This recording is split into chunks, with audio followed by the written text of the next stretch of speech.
abusador era mi abuelo. Yo tenía 4 años.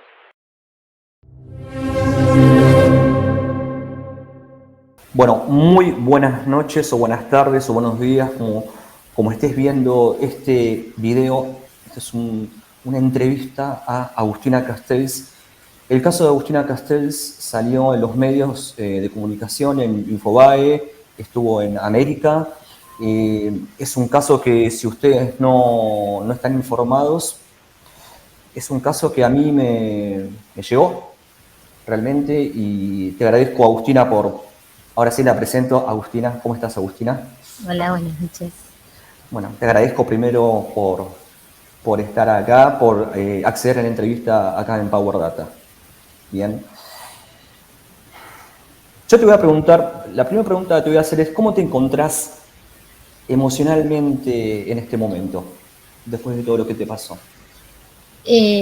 Particularmente en este momento que llegó el final de este camino, porque llegamos a una sentencia y bueno, ahora después te voy a contar bien todo, pero bueno, en este momento estoy en un momento de mucha tranquilidad y también de sentir que finalmente terminó un camino que fue muy largo y muy terrible y muy difícil y con demasiados escollos en el medio. Así que en este momento me encuentro muy bien, estoy muy contenta. Además, la verdad es que esta situación generó muchas repercusiones en cuanto a la gente que se me acercó, que vino a hablar conmigo, y la verdad es que siendo sobreviviente de abuso, sentir que hay tanta gente que está ahí para sostenerte y para preguntarte cómo estás y para interesarse por lo que pasó, realmente desarma muchísimas cosas que crea el abuso en la Sí. mente y en el corazón de uno. Entonces, en este momento estoy en un momento de reparación absoluta. Bien, eso es lo importante. Estás en un momento de reparación, y eso es lo que es la palabra, ¿no? De reparación. Esa es la palabra, reparación. Recordemos que yo voy a dar un detalle, no voy a decir quién, pero es un familiar directo de ella que abusó de Agustina. Te pregunto, ¿qué tipo de apoyo recibiste a partir de lo que vos empezaste a hablar? ¿De quiénes principalmente? Eh, yo cuando esto sucede, yo era muy chiquita, Ujú. yo lo cuento, el abusador era mi abuelo. Yo tenía 4 años cuando empezó. Eso después siguió un tiempo más porque es sostenido en el tiempo, no fue un evento aislado, no fue algo que sucedió un día, sino algo que sucedía. Eh, y en ese momento yo mucho como que no entendía lo que estaba pasando, como que es Claro. difícil también llegar a una comprensión sobre lo que sucede cuando uno es tan chiquito y tu mente no está preparada para lo que está pasando. Sí, hubo un momento en el que él empezó a hacer sus trámites de jubilación, y eso a mí, yo tengo una hermana más chica, Sí. y en ese momento fue, fue que yo empecé a pensar que quizás yo controlaba mucho el tiempo que él pasaba con mi hermana y también con mi Exacto. prima. Yo tenía una hermana y una prima que tenían la misma edad, o sea, tienen 4 años menos que yo. En ese momento yo tendría, ponerle 12 y ellas tenían 8, que para mí era como una etapa muy crítica. Entonces yo estaba como muy pendiente de dónde estaban ellas, de cuándo estaban con él, de en qué momento, y como nunca dejarlas solas con él, como muchas cosas, de pensar en ese momento que uno es el único que sabe, ¿no? Eso te empieza a Claro. pesar, porque vos decís, acá el resto de la gente no conoce esta data, y si yo no las cuido, les puede pasar lo mismo que a mí. Entonces, Claro. yo en ese momento estaba como muy pendiente, y en el momento en el que él empezó a hacer los trámites de la jubilación, me di cuenta de que esto se me iba a ir de las manos y que iba a haber como un nivel de tiempo, unas ventanas de tiempo en Sí, donde él sí, iba a sí, sí, estar sí. libre con ellas, que yo no iba a poder controlarlo porque yo estaba yendo al colegio. O sea, imagínate, es eso, ¿no? Como uno está pensando en cosas, lo que te estoy diciendo, pero yo a la vez estaba yendo al colegio. O sea, mi preocupación era estar en Claro. quinto Ahí. grado, Claro, claro. claro, claro, Y, claro. y obviamente que yo no le podía decir a mi mamá en quinto grado no quiero ir al colegio y que no me mandara al colegio. Entonces, eso generaba como una tensión en la que yo empecé a darme cuenta de que si yo no lo contaba, me iba a poner a mí misma en una situación de muchísimo riesgo, de lo que en ese momento me daba mucho miedo, que era que que les hiciera algo a ellas. Entonces, ahí fue que decidí contárselo a mis papás. Y Perfecto. en ese momento el apoyo de mis papás fue total y absoluto. Me creyeron desde el primer momento, no dudaron de mí ni por un instante y yo creo que eso fue lo que a mí me salvó la vida. Eh, que ellos en ese momento hayan sido completamente receptivos con lo que yo estaba diciendo y que al instante en que yo lo dije, sin ninguna pregunta, sin ningún cuestionamiento, a mí me aislaran de mi abusador, fue crucial, porque empezó como a desarmar cosas que se habían creado en mi mente sobre el poder que él podía tener o sobre la forma en la que su vida podía incidir en la mía. Cuando mis papás se enteran y me separan de él, eso se disuelve, o sea, deja de existir. O sea, él Claro. dejaba de existir en algún, él como entidad, ¿no? Yo creo Sí, que sí, sí, cuando sí, sí, uno sí. tiene un abusador de estas características, hay algo ahí muy fuerte que construye el otro sobre, sobre lo que vos sentís por el otro, que te lo construyen Sí, sí, con sí. A manipulación través. y con cosas. Y entonces la reacción inmediata de mis papás fue crucial en ese momento. Así que ese fue como el primer gran apoyo que recibí. Eso fue muy importante entonces, fue fundacional en este sitio, fue fundacional para poder seguir adelante con el proceso, ¿no? O Mm. sea, no voy a decir la palabra destruir, pero sí, a ver, para iniciar el proceso este era necesario el apoyo de tus padres. Hay algo que lo voy a tomar siempre en el marco histórico, ¿no? Pero ¿cuándo es que vos tomás conciencia de todo lo que te hizo este monstruo? Esa pregunta es muy complicada porque también estamos hablando de un momento en el que uno está Mm, eh, creciendo y claro, es como que yo te pregunte a vos, sí, ponele, ¿en qué momento vos tomaste conciencia sí, sí, sí, de sí, que sí, sí, existía la muerte, por ejemplo? Capaz que uno claro, tiene así en un momento, claro, pero en realidad como que se va como desarmando, o sea, sí tenés conciencia ahí desde está, muy al principio que hay algo que no te gusta, que eso fue algo que yo con el tiempo me di cuenta de que no estaba bien armado en mi cabeza, que era la noción de hasta qué punto era relevante que yo me sienta incómoda en una situación. Eso fue bien, algo que yo, en el momento en el que me pasaban estas cosas, yo no me sentía cómoda, pero había en mi mente como una idea de que no era suficiente, ¿no? Como que el hecho de que yo me sintiera incómoda en una situación no era suficiente como para que yo no la tenga que vivir, ¿no? Como esta cosa de, perfecto, bueno, no pasa nada, bueno, no es para tanto. Entonces yo me daba cuenta de que lo que estaba pasando no me gustaba, me daba cuenta de que era algo, o sea, cuando por ahí esto de pensar en que le pudiera pasar a mi hermana o a mi prima y pensarlo con tanto terror en sí, algún punto y te estoy diciendo que recién ahora de grande estoy empezando a darme cuenta de que en ese momento yo pensaba que luchar por ellas era válido y el escándalo que yo tenga que armar por ellas era válido, pero armarlo por mí no me parecía tan válido. ahí está. O sea, tenías el instinto protector, tenías Sí, el instinto protector.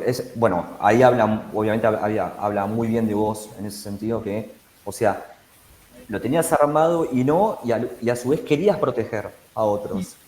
Y sí. ahora yo te pregunto, en ese lapso, cuando vos compartías, no sé, te pregunto, ¿compartías asados o fiestas o cumpleaños con esta persona? Sí. ¿Y qué sentías en esos momentos? ¿Rechazo inconsciente No, o no, normal? rechazo consciente, Ah, rechazo bien. consciente. Yo no lo soportaba, yo no lo toleraba. Mm, Hay situaciones en donde hay como un vínculo lindo. Yo no tengo recuerdos de haber tenido con él un vínculo lindo nunca. No era una persona con la que a mí me gustara estar, ni fuera de las situaciones de abuso, ¿no? No era una mm, persona que a mí me resultara agradable ni nada. Sí, me acuerdo que también hay como ciertas cuestiones que este tipo de gente hace eh, para generar cierta respuesta en los niños cuando abusan de ellos. Y algo que él hacía mucho era, él era como muy encantador. para la gente, ¿no? Como era el típico que era amigo de todo el mundo, que tenía 1 millón de amigos, que salía y en el barrio y era amigo de la panadera, de la del videoclub, de esta, de la otra. Entonces algo que yo recuerdo y que me generaba mucha inseguridad y me resultaba muy horrible, era que él me llevaba a pasear por el barrio, Sí. y como me llevaba a todos los negocios, y yo creo que había ahí una cosa como doble de mostrarle a los demás que era un abuelo perfecto y a la vez mostrarme a mí como mirá cómo me quieren, ¿no? Mirá qué bueno que soy, mirá cómo me quiere todo el mundo, como, y yo creo que ahí había un mensaje medio de, ojo con lo que decís, pues, Inconscientemente, claro, tal cual. ¿no? Como Te que, estaba, claro, sí, re, claro. No, no, no. Es, digamos, una psicópata, si querés. sí, Aparte, es una psicopatía absoluta directamente, sí. ¿no? Mi caso estaba prescripto. El tema de la justicia, ¿cómo hiciste? ¿Cuáles fueron los pasos? ¿Recordás cómo fueron los pasos? Sí, sí. Es que justamente yo lo recuerdo porque en realidad lo que tiene de particular mi caso y la razón por la que yo voy a los medios Mm, es que mi caso estaba prescripto. bien, ¿Esto qué significa? O sea, en realidad todos los delitos tienen un momento de prescripción como un vencimiento. Como bueno, sí, la idea es, y todo esto que te estoy contando lo sé por las cantidades de veces que he hablado con mi abogada desde claro, que empezó claro. este proceso, ¿no? Yo no sé nada de estas cosas más que lo que me Lo toca que por vos viviste, lo que vos... Bien, todos los delitos entonces tienen un momento de prescripción que es como, bueno, determinada, pues tenés una cantidad de tiempo donde vos podés denunciarlo y después ese tiempo se agota y la causa se ha como extinta, como que ya no se puede hacer. El tema es que los delitos de este tipo, que son abuso sexual en la infancia, yo creo que también el abuso sexual en general, no más allá de la infancia, hay algo en ese delito que es como sumamente ultrajante para la víctima, porque hay como un atentado contra tu dignidad, no es que yo me robaste una cartera y yo tardé en ir a denunciar que me robaste una cartera porque me dio fiaca, porque me colgué, porque no fui. O sea, cuando uno no denuncia un delito sexual, yo creo que existen un montón de variables que están funcionando en tu cabeza y socialmente, ¿no? Porque tampoco vamos a venir a decir acá que cualquier víctima de un delito sexual que se anima a decirlo es recibida por la sociedad de una manera amena y que todo el mundo dice, ay, ¿qué te pasó? Ay, ¿de verdad te pasó? O sea, empieza como la pregunta, empieza la duda, empieza la cuestión de, bueno, pero vos qué hiciste, bueno, pero vos hasta dónde llegaste, como esto mismo que a mí esta percepción que yo tenía respecto a que el hecho de que yo esté incómoda en una situación es suficiente como para que yo no tenga que estar en esa situación y que nadie me claro. pueda obligar, eso no es algo que socialmente esté completamente aceptado. O sea, sí quizás de la boca para afuera, pero después cuando vos te enfrentás a las situaciones, no es tan así, no es tan sencillo que la gente acepte que vos estabas en una situación en la que no querías estar y que el otro te obligó. Siempre hay como una duda, hay como una pregunta. Quizás eso no sucede tanto en el abuso sexual infantil porque ya hemos como pasado, ¿no? El Sí, sí, sí. pollo de decir ay, que el niño puede ya tener alguna responsabilidad, pero sí, yo creo que socialmente tenemos que hacernos cargo de que no existe una recepción correcta para este tipo de cosas y una de las partes en las que radica esta falta de acción correcta es justamente que cuando yo llegué a la justicia, la respuesta para mí fue esto ya prescribió, te pasó el tiempo, ¿no? Existen tratados internacionales Sí. y hay un acuerdo como por fuera de esa ley que dice que uno habla cuando puede de esto, ¿no? Porque incluso considerando que uno es víctima de un delito cuando todavía no sabes lo que es ni el delito ni la víctima, o sea, cuando uno está formándose y uno no sabe nada de nada y No, no de sabes repente nada. No sabes tenés que nada. tener la madurez para entender lo que pasó, para entender que no fue tu culpa, para entender que la reacción del resto no es tu responsabilidad, que no tenés vos ningún tipo de injerencia en lo que el otro siente, lo que el otro le pasa. A todo eso tenés que sumarle que además tenés que someterte a un proceso judicial que la verdad es que no es sencillo. Respecto a cualquier otra cosa, ¿no? O sea, yo te digo, Sí, oye, sí, sí, vos desde... Sí, me robaron la goma del auto y tengo sí, que sí, sí, ir sí, sí. a hacer los trámites para que me la devuelvan y vos sabés que va a ser engorroso. Entonces Mm, imagínate si a lo engorroso de la burocracia uno le tuviera que sumar que todas las situaciones en las que te ves envuelto son situaciones ultrajantes, en donde vos tenés que contar cosas de tu intimidad o cosas que son difíciles y son comprometidas desde lo familiar, porque encima lo mío fue intrafamiliar. O sea, hay como una cantidad de variables tan fuertes que la verdad es que alguien venga a mí a decirme, bueno, mirá, bueno, yo agarré el calendario y me estuve fijando que no, tenías hasta este momento para hablar. Es terrible. Entonces, ¿Sentís, perdón, Agustina, sentís que la justicia te revictimiza en cierto punto? en el principio de este camino, Sí, sí, lo sentí. Sí lo bien, sentí porque en realidad lo que pasa es que cuando vos te acercás a denunciar y la respuesta es, esto prescribió, lo que a uno le da la sensación es que esa cosa de la que te quería convencer tu abusador, de que en realidad lo que vos estás contando no le sí, importa a nadie, termina siendo cierta. Y eso es algo que yo no le puedo perdonar al Estado. Y creo que no se lo deberíamos perdonar como sociedad. Me parece que no corresponde que el Estado me ponga a mí en una situación en donde él tenga razón. O sea, yo creo que desde el momento en el que uno lo puede contar y uno puede enfrentarse a un testimonio de delito sexual, ya sea en la infancia o después, porque realmente sí, yo sí, seguro, creo seguro.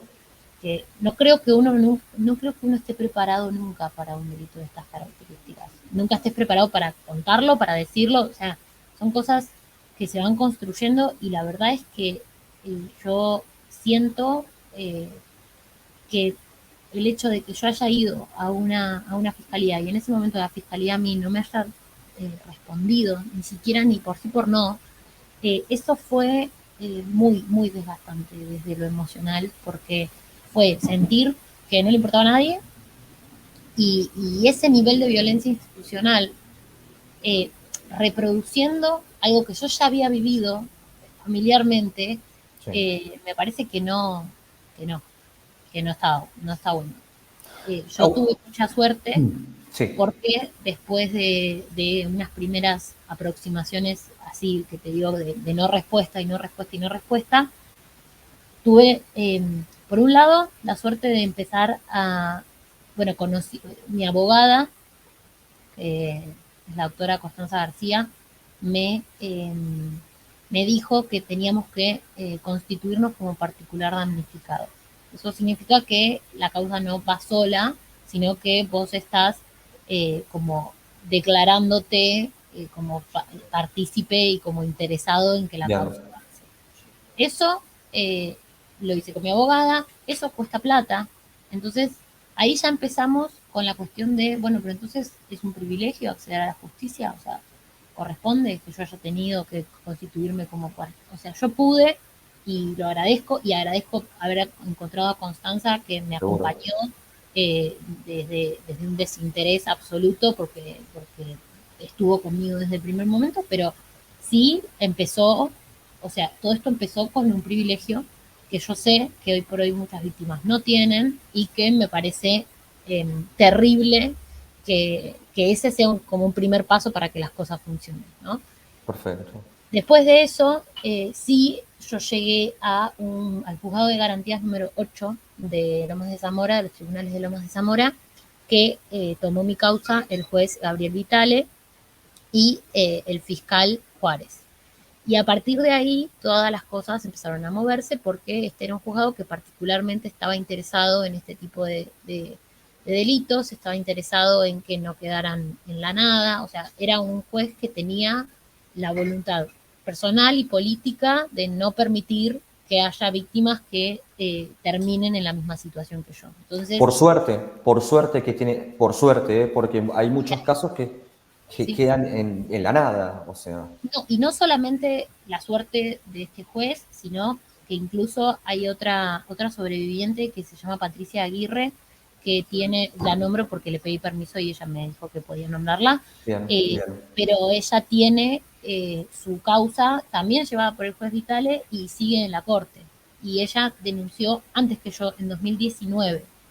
Entonces, la realidad es que hay como una conjunción de cosas que se dieron para que yo logre tener la sentencia que finalmente lo que pasó fue que eh, a, después de un camino largo y de un montón de instancias, llegamos a una sentencia que es un juicio por la verdad, bien, que lo que dispone es que a pesar de que el crimen esté prescripto, o sea, se da por prescripto, pero lo que determinan es que mi posibilidad de tener acceso a que él sea declarado responsable de lo que me hizo no debería terminar nunca. Entonces yo tuve que declarar. O sea que no, no prescribe. Vamos a ver, No, no prescribe. sí Ah, prescribe, bien. pero habilita la instancia de juicio por la verdad, Ah, que es un perfecto. juicio que no le condena, o sea, él no va a ir a la cárcel por un juicio por la verdad, pero sí el resultado fue que hubo una condena que dice que él es responsable de lo que me hizo, esto le dejó antecedentes penales, o sea, está en el registro de no reincidencia, Perfecto. y Está algo, escrachado. sí, y algo que también incluye el fallo es una declaración de responsabilidad del Estado por haberme negado el acceso a la justicia cuando yo lo pedí. O sea, y que Perfecto. eso va en contra de un montón de convenciones internacionales y de ideas sobre el derecho al tiempo de las víctimas, que la verdad es que la ley se... El tema es este. Hoy por hoy, si una persona lamentablemente sufre de un delito como el que yo sufrí, hoy va a tener toda su vida para declarar. Es decir, si un día tiene Sí, sí, sí, sí. 86 años y quiere ir a declarar, lo va a poder hacer, va a poder denunciarlo, porque hoy todos estos delitos no prescriben más. O sea, hoy la ley ya está actualizada, ya no es posible que un delito de abuso sexual en la infancia prescriba nunca. Podés denunciar cuando vos quieras. Bien. El tema es que como lo que a mí me pasó antes de que se declarara esa ley, queda a decisión del juez qué ley se aplica en mi caso, por qué no. Entonces, Vitale lo que quiere es que sea obligatorio que la aplicación de la ley sea la que sea más beneficiosa para la víctima, que eso no es lo que está sucediendo, porque lo que sí yo sentí es que todo el camino en el que se hablaba sobre la prescripción, algo que me dio la sensación es que lo cuidaban a él. O sea, que la justicia en ese momento, en vez de estar cuidándome a mí, lo estaba cuidando a él, de, ay, bueno, porque no pasó el tiempo. Y si a mí no me pasó el tiempo, y si yo sigo pensando en esto, y Claro. a mí me sigue preocupando, y sigue siendo algo en lo que yo ocupo mi mente, ¿por qué a él no le tiene que ocupar su mente? Porque es esto que te digo, no es que a mí me robaste una cartera y yo pasé No, 25 años obviamente. pensando en una cartera y vengo 25 años más tarde. Es algo que cuesta muchísimo elaborar, que cuesta muchísimo decirlo, que la respuesta cuando lo decís no siempre es buena, que las reacciones de tu entorno cuando vos eh, lo decís no son las mejores, o sea, son cosas que uno eh, desde la que uno lo hace, ¿no? Y algo que me pasó mucho durante este tiempo fue como mucha gente diciéndome qué valiente, ¿no? Y yo pienso como qué injusto que encima de lo que me pasó a mí y a tantas otras víctimas, encima de lo que me pasó, yo además tengo que ser valiente. O sea, ¿y a él qué le pidieron? O sea, a mí me Nada, exigieron valentía, me exigieron paciencia, me nada, exigieron perseverancia, y a él nada, nada. Entonces, me nada. parece que el hecho de que exista el juicio por la verdad es muy reparador. A mí como víctima me resultó muy reparador el hecho de que alguien venga y me diga, esto que vos dijiste, sí pasó, sí es grave, sí es un delito, sí corresponde. Después pasó el tiempo y otras cosas de la burocracia que no tienen que ver con esto, pero el problema de estas cosas es que cuando un juicio, por ejemplo, en mi caso, que termina prescripto, la sentencia es un sobreseimiento de él. Y la verdad es que a mí la idea de que él sea sobreseído me molestaba. Me molestaba que ese sea el título, porque era como, o sea, después el título es el título. Entonces el título iba a ser lo sobreseyeron. No, Eso, exacta, es sobreseimiento eso. no es inocente. Y eso es algo que no está especialmente difundido. Como que esta idea de No está bien juicio. explicado, la realidad es que no está bien explicado. No, Es eso, no está bien explicado. Y eso es lo que generalmente uno cuando ve en diversos casos, policiales o judiciales, bueno, en fin, es sobreseguimiento. Es, ah, bueno, no pasó. No, sobreseído, pero, a ver, tenés la culpa, sos sobreseído culpable. significa que la condena quedó en ese estado. No Quedó. significa nada más. No, pero bueno, considerando todo esto, a mí la idea de que a él le dijeran que estaba sobreseído me molestaba. Me molestaba y ahí fue que apareció esta posibilidad del juicio por la verdad. Y para mí, haber llegado a esta sentencia en donde a él se lo declara responsable no es lo mismo. La verdad es que no es lo mismo. Y algo que también me parece que es importante que se sepa, porque también siento que estas cosas no se hablan, ¿no? O sea, y lo digo como sobreviviente, me doy Sí. cuenta de que yo esta historia es como que uno siente que tiene que llegar un momento en el que vos lo cuentes y que el otro entienda y el otro se lo toma como, no, bueno, voy a ver qué te pregunto. Y en realidad mi objetivo es un poco como empezar a naturalizarlo, ¿no? Como, bueno, a mí me pasó esto, la verdad que no soy responsable, no tengo la culpa, es horrible, pero la verdad es que, bueno, es parte de la historia que me tocó y empezar como a naturalizar estas conversaciones, ¿no? Porque yo siento que a la vez esto de volverlo algo tan tabú, lo que termina haciendo es darle a esta gente eh, espacios para seguir ocultándose, ¿no? Como digo, yo ahora estoy en un cumpleaños, si te hablo de esto, y si te pones incómodo, y manejalo vos, porque Claro. es un tema que si a mí como sobreviviente no me molesta ni que me pregunten, ni que me digan, o sea, la mayor parte de las veces, o sea, que también pasa esto, ¿no? Existe como esta idea de que la gente va a ser hostil, y la realidad es que la mayoría de la gente no es hostil, la mayoría de la gente es receptiva.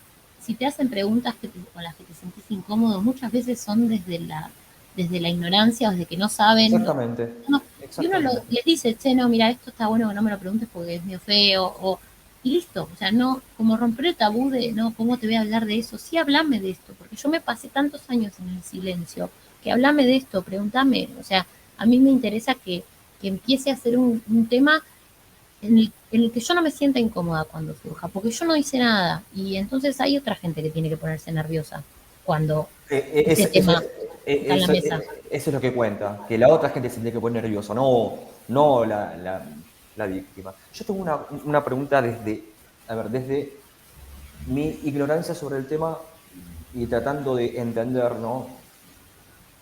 Vuelvo a preguntarte, ¿te sentiste sola en algún momento durante el proceso judicial?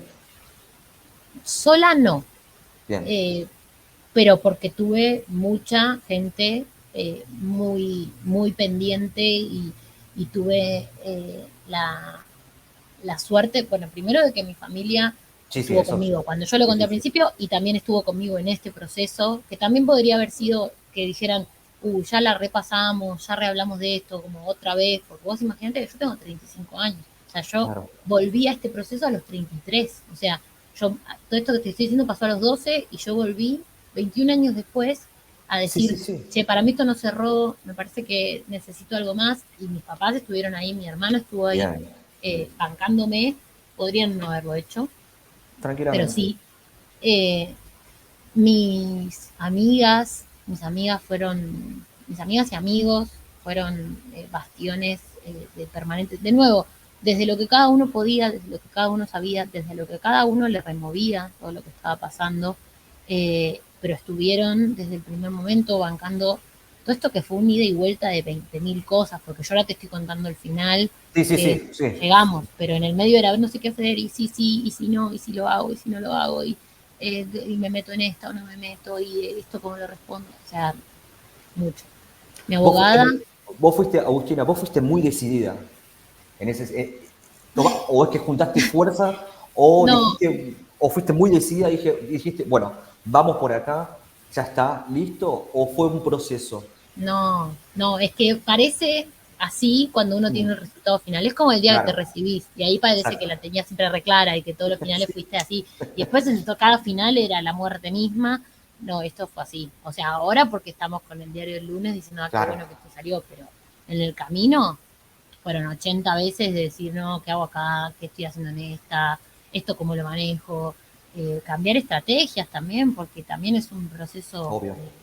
procesos penales son bueno, hacemos esto, no, bueno, mejor no, o bueno, digamos esto, pero mejor no, no, fue un ida y vuelta permanente. Que bueno, tuve mi abogada, que la verdad que es una genia y que me asesoró siempre eso, ¿no? Desde Ahí un está. gran conocimiento sobre su carrera, pero también desde una humanidad en donde me sostuvo en un montón de momentos en los que es muy eh, abrumador todo lo que pasa. También mi psicóloga, mi psicóloga, una genia, Florencia Ayala, que es Eso te iba a preguntar, ¿tuviste ayuda profesional desde qué edad o estos 2, 3 años, 5 años que no, estuviste? toda la vida. Toda la vida Bien, tuve mis psicólogas que siempre fueron mujeres, pero me han acompañado como en diferentes etapas, porque también son cosas que uno va como resolviendo, ¿no? Entonces tuve mi primera psicóloga que fue cuando todo esto estalló, a los 12 años, se llamaba Susana, estuve un tiempo con ella, después pasé un tiempo que me dio el alta y bueno, listo, después volví con otra, con, tuve como 4 o 5, después llegué a momentos de más grande, pero no, siempre iba como, bueno, esto lo tengo medio desajustado, siempre confié mucho en mis terapeutas y esta última se bancó todo este camino que fue heavy, pero también desde bancar absolutamente mis decisiones, de ir apoyándome, también desde el conocimiento, desde el conocimiento de su profesión, pero desde el desconocimiento de lo que estábamos viviendo, claro, ¿no? Creo que en ese claro. sentido, las tres, no las tres, o sea, mi abogada, mi psicóloga y yo, y después mis amigas, mi familia, todos aprendimos un camino, justamente llegamos a un veredicto que no existía, entonces fue un camino que se fue construyendo, fue estar en el puente colgante poniendo eh, barritas para adelante, pero no se sabía, ¿no? No, esto que yo creo que por eso es tan importante que hablemos de esto, porque esto hoy puede ser un norte, o sea, esto hoy puede ser un objetivo, una persona que haya vivido un abuso en la infancia puede pensar en esto hoy como algo que puede suceder. Cuando yo lo arranqué esto no podía suceder. Entonces, Es eso verdad. hizo tan difícil el camino. Yo creo que esto tendría que allanarlo, tendría que empezar a ser posible, que esto suceda de manera normal, ¿no? Que no tenga que, a ver, además de que sos valiente, además de que tenés paciencia, además de que sos perseverante, tener la suerte que tuve yo, de cruzarme con toda la gente adecuada en el momento adecuado para que esto confluya y suceda. No tendría que ser una alquimia de tantos años, ¿no? Tendría que ser un poco más expeditivo, más fácil y más resolutivo. Algo que también quiero decir y que es muy Mm, importante que empecemos a saber es que este tipo de juicios por la verdad pueden darse con los abusadores muertos, que es algo que yo sé que a muchas víctimas les pesa, que es muchas personas me han escrito durante estos días diciéndome, yo no llegué, a mí me ganó la muerte, y la realidad es que el objetivo del juicio por la verdad es que vos tengas tu voz de vuelta, que vos seas reconocido, reconocida en lo que te pasó, que tu discurso esté avalado, que haya un marco jurídico que te vea y te sostenga, exacto, y que te eso, contenga en realidad, que te contenga. y eso, y que valide, porque lo que no se dice no existe. Y acá hay que decir mucho lo que pasó. Y que eso que te pasó y eso que vos tenés que contar tienen que existir en el discurso. Tiene que existir en el tuyo mínimo. Y después tiene que existir en los discursos. Tiene que haber un discurso institucional que avale que vos estás diciendo la verdad y que te mereces justicia. Yo creo que es muy importante que empecemos a esto que yo te decía, de yo haberme animado a decirlo para cuidar a mi hermana y a mi prima, pero no haberme animado a decirlo por mí, yo creo que ese es nuestro gran desafío, empezar a pensar que nos merecemos la justicia por nosotras mismas, que no es necesario cuidar a otro para merecerte decir lo que tenés que decir y que te sostengan y que te avalen y que te quieran y que te cuiden y que te merecías que alguien te cuidara, te mereces que alguien te cuide y te mereces que alguien valide lo que estás diciendo. Y no importa si la persona que te lo hizo está muerta, no importa si esa persona ya no existe o no está acá para verlo, que te restituyan la verdad a vos, que te vuelvan a poner como el sujeto que dice la verdad, es algo totalmente independiente de que la persona que te hizo eso esté viva o no. O sea, para mí es algo que si la Bien. persona tiene ganas de hacerlo, no importa si el abusador está muerto, va a ser reparador de eso, ¿no? De tu propia voz, ante vos misma o vos mismo, construir tu discurso como lo que realmente pasó. Clarísimo lo que estás diciendo, Agustina. Realmente clarísimo, no voy a acotar nada porque lo explicaste muy bien. Esta es una última pregunta, así no te robo más tiempo. Creo que el marco de la entrevista era tratar el tema con respeto, charlarlo, hablarlo. Obviamente, te pregunto si durante el proceso o después del veredicto te lo cruzaste.